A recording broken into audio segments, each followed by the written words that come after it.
Hello there, ladies and gentlemen. Welcome.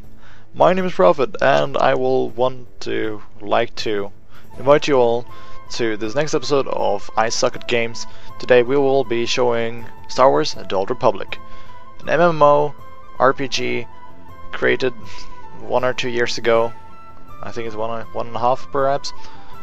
With now the release of the Hot Cartel, making characters able to rank up to level 55 from previous 50. So that is quite nice. Let's first dive into the graphics.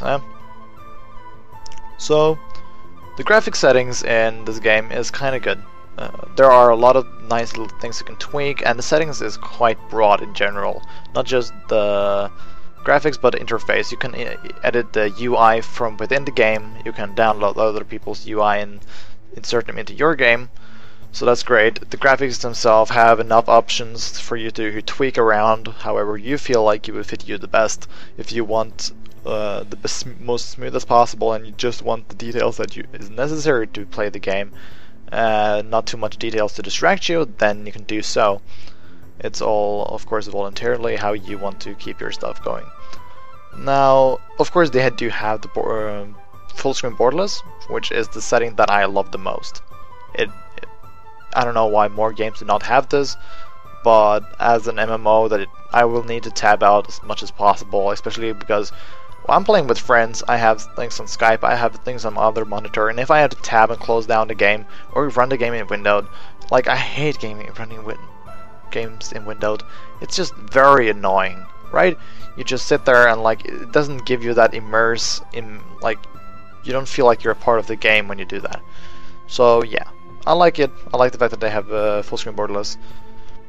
Now, why was actually Star Wars: Old Republic the game that really had a breakthrough? I mean, why did they make it compared to other games? First of all, let's mention that World of Warcraft are down from its peak. World of Warcraft, the biggest MMO in the world, or MMORPG, I should say, and when they had their peak, there was no other MMO that could really compare and really fight with them, simply because the entire player fan base of MMORPGs were within World of Warcraft. And when that peak sort of ended, there's still a lot of people playing it though. But when that peak ended, a lot of others decided to try to snatch a piece of their cake. You saw Guild Wars had their Guild Wars 2 was released some time ago. I can't really remember how long ago, if it was 1 year or whatever, 1.5 years, 2 years, I don't know. And when World of Warcraft just fell from their top of their peak, so a lot of the others came around, and Star Wars is one of them. Now, of course, Star Wars do have a huge, massive, gigantic, and wonderful, fantastic fan base with dedicated people who write all kind of fanfic.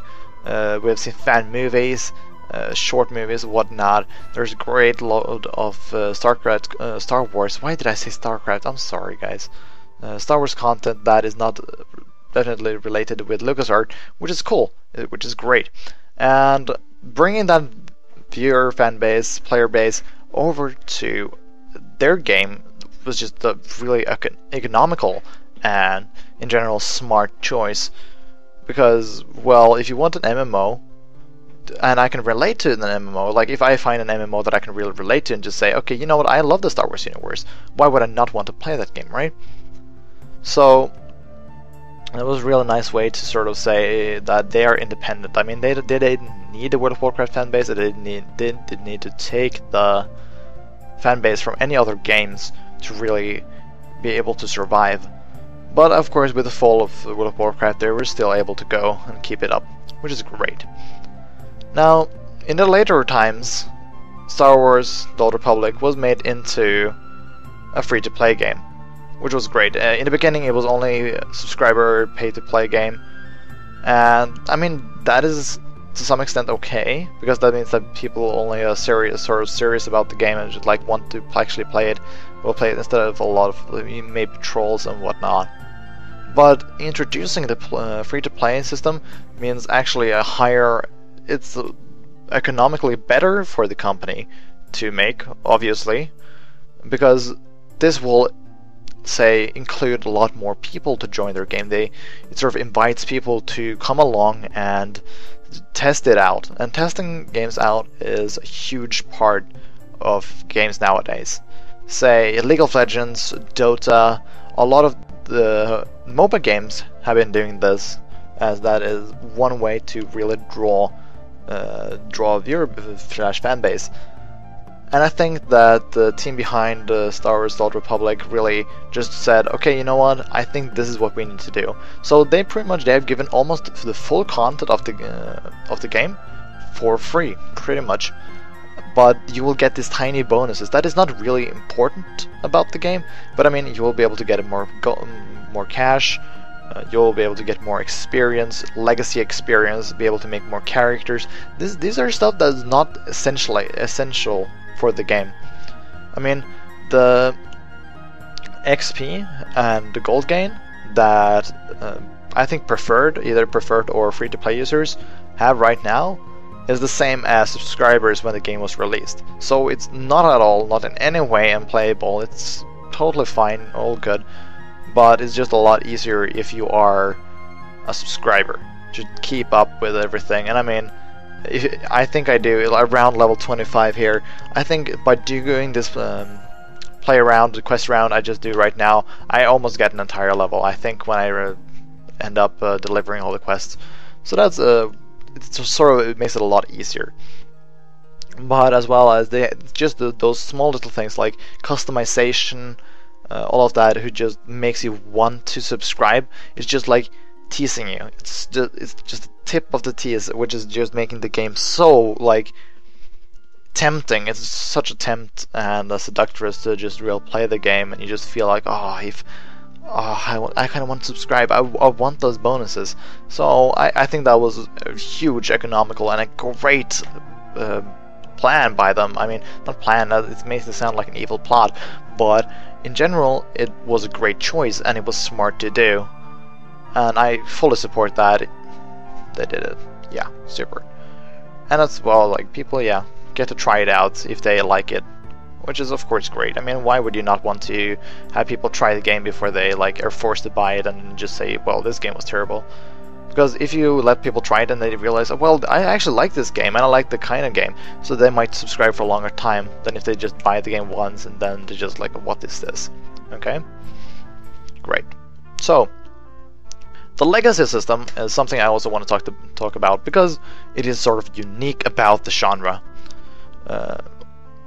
Legacy system, or family tree if you want, I have not seen that in any other MMOs. I have not played World of Warcraft recently, nor Guild Wars 2, but which is pretty much the only MMOs that I'm really into. But in general, legacy system was unique, and it's a huge feature. I love it. I love every second of the legacy feature, pretty much. Oh, it's so good. I love it. But why do I do that? Well, let's ask ourselves a question. Is a legacy family, is that really important in the Star Wars universe? Well, fuck yeah. It is a huge deal. Like, if you have read any of the fanfics, seen fan movies, or actually just seen the movies themselves, you do know that families are kind of important and they play a nice little role in there. For example, the Luke, Anakin, sort of that bond, together with Leia, Padme, you know, and how they all the four of them just real plays together into their little thing, and how everything evolves around everything there. And you can make, like, when you played the game, this is a feature that really is nice for people who want to play by themselves, who does not necessarily have many friends to play with, like me, for example. Yeah, awkward. So for me, this means that I can just say, okay, this character and that character will be rivals, and I can really just like create my own story in my mind. I can roleplay more around it, which is something that I love, which is, it's such a huge thing. In World of Warcraft, I did not feel like I had this role-playing element, which makes it an RPG role-playing game. But here you have all kind of, you can take good and bad and evil actions and whatnot, right? And you can just select everything, and like if you're not if you don't like the answer that you made during a conversation, you can actually just press escape and do the conversation over again. Some people might think that that is sort of what you would call cheating, but then again, it's a nice feature that, like, if you want to optimize, if you want to play a character and just say, I'm going to only get dark side shit and I don't care about anything else, then you can do that. Of course, you can turn on the alignment, but then again, there are sometimes there are two dark side options, and then like one of them gives less dark side points than the other one. So that is one thing, and then you do not know how much affection you will gain from answering certain things, and I do just really like that they have made that a possibility to just restart the conversation and try to actually get them the extra points. Cool. So, say that my legacy is the core of the role-playing, right? I have this bounty hunter that I can see here. He is like sort of cold asshole, and then you have the trooper on the other side, who is kind of like cold asshole, but he's a veteran. And then they're kind of like rivaling. The one of them is a trooper, the other one bounty hunter, lions, horde. I were about to say alliance versus horde, but I mean empire versus republic. And it's sort of that little clash between them, and the way that I can like create a story around that, which I just love.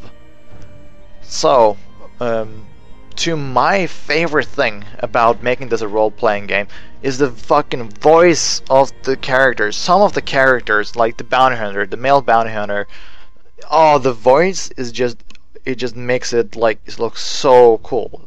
Like, I have not added voices here, and I've tried to skip as much dialogue as I possibly could in this video, because I do not want to give any spoilers. This is just a farm round, grinding, something that everyone has to do from time to time in MMOs.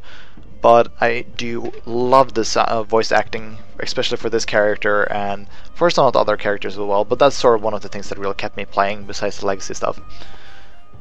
Just mentioning, there are customizable things there. You can customize appearances, different clothes. You can even some gear. You can modify them, add different pieces of equipment into them. So that means that if you get an early sort of suit that you really like a lot, you might, if it's an orange one, you can actually bring it onto or a purple one, I think, you can bring them onto the later game, and then you can actually use them then, which is kind of good. I like that a lot. So of course you will the ranked is something that I would like to take a look into, because apparently they only have ranked 5v5s arena, which I kind of dislike. I do not really like that at all. It seems very boring. Of course, I think the reason that why they've done so is simply because it is a lot more to develop. To really develop a full system, balance everything to each other, because it's kind of weird. The entire game is highly based around PvE more than PvP, which in my opinion is kind of sad. I really do like PvP.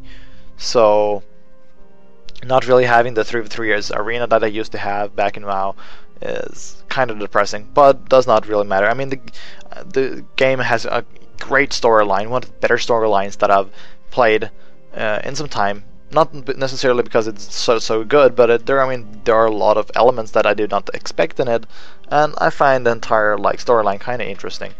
So, it's cool, and it's quite a lot of the different storylines as well as the role-playing are sort of pieces that you can fit into each other, and it will eventually just create itself. It's a story that creates itself through your actions. Not in the way that entire like world will change depending on your actions, but sometimes if you decide, for example, to save a person's life, he will come back to help you later on in your main storyline. Which is, I really like that feature. I think that it brings a lot more diversity to the game, and it makes for an interesting story. Not just like linear, like, okay, you go here, you kill this dude, you kill that dude, you go there, grind some more, and yeah. It's more like, hey, I want to kill this dude, and then this and this will happen later on in the storyline because of that. Maybe. Not every aspect is like that, but sometimes. So I think that was all I had on my heart for this game, and I do thank you guys for checking this video out. I love making this kind of videos, and for each like, I'll donate money. No, I will not do that. For each like on Facebook, $1 sent to needing children. No, no, it's not okay. But please follow me on my stuff, and I love you guys. And yeah, that's about it. That was a lot of ants. But yeah, that is life in Norway. Yeah, I think that was the cue for me to say thank you for watching, ladies and gentlemen, and I will see you guys in my next video. Peace, light.